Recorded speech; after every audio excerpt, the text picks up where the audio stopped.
আসসালামু আলাইকুম, কেমন আছেন সবাই? আশা করছি ভালো আছেন। আমরাও আল্লাহর রহমতে ভালো আছি। তো আজকে অনেক দিন পর একটি ব্লগ দিব, আশা করি আপনাদের ভালো লাগবে। তো এখানে আমি সকালবেলা নুসাইবার কিছু খেতা কাপড় ধুয়ে ছাদে নেড়ে দিয়ে আসলাম। তারপরে চলে আসছি রান্না বান্নার জন্য। তো এদিকে যাবতীয় যা কিছু আছে সব কিছু রেডি করে নিছি। চিংড়ি মাছ আছে, পাবদা মাছ আছে, তারপরে পমফ্রেট আছে, রূপচাঁদা মাছ, আর এইখানে আছে কিছু পিঠা বানাইছিলাম, এগুলো ফ্রিজে রাখছিলাম। তো আজকে বের করে নিছি, ভেজে খাওয়া দাওয়া শেষ করে নেব। এদিকে আছে গরুর গোস্ত, আর এখানে পেঁয়াজ টমেটো এগুলো সব কেটে নেওয়া হয়েছে। এটাতেও কিছু বাটাবাটি আছে আর কি, মশলাপাতি। আর এখানে ব্রয়লার মুরগি কেটে নিছি, এটা ভুনা করা হবে। আর এখানে সোনালী মুরগি আছে, এগুলো রোস্ট করা হবে, রোস্টের জন্য নিয়ে নিছি। তো এইখানে সব কিছু রেডি করা শেষ। তারপরে চলে আসলাম নাস্তা খাওয়ার জন্য। ভাত খাবো সকালবেলা। এটা কালো জিরা ভর্তা, করলা ভাজি আর সজনে ডাঁটা। তো এইখানে খাওয়ার নাস্তা শেষ করে চলে এসেছি রান্নার জন্য। রূপচাঁদা মাছ ভাজার জন্য মশলা মাখিয়ে নিছি। আর এইখানে গরুর গোস্তটা গলে গেছে একদম। তারপরে আমি এখানে অল্প পরিমাণে আদা রসুন আর লবণ দিয়ে রোস্টের জন্য যে মুরগিগুলো নিছি সেগুলো একটু মাখিয়ে নিয়ে রাখলাম, ম্যারিনেট করে রাখলাম আর কি, যাতে ভাজার সময় সুন্দর স্মেল হয়। এজন্য এখানে কিশমিশও রেখে দিছি আর কি, ইয়াতে দিব, এটা বাটা হয় নাই, রোস্টের জন্য আর পোলাওয়ের জন্য।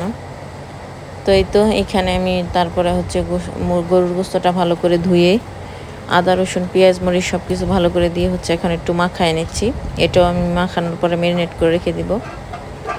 এই গোস্তটা মাখানো আসলে খুব মজা লাগে, ম্যারিনেট করাটা আরাম লাগে আর কি। তো যাই হোক, এটাও আমি মাখায় টাখায় রেখে দিব। তারপরে প্রেশার কুকারে দিয়ে দিব।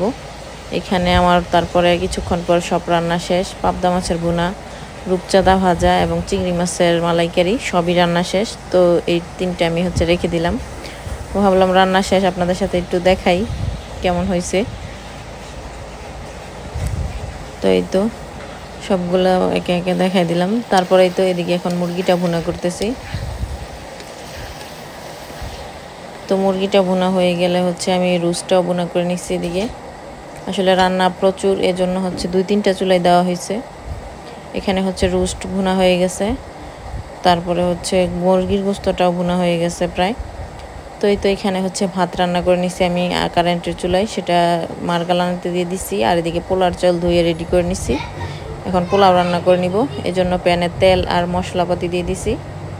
এদিকে পেঁয়াজ কিশমিশ কাঁচামরিচও রেখে দিছি।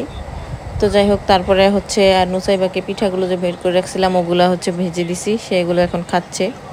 দেখতে অতটা সুন্দর হয় নাই যেহেতু ডিপে ছিল। তো এখানে মুরগি রান্না শেষ, গরুর গোস্তটাও রান্না শেষ।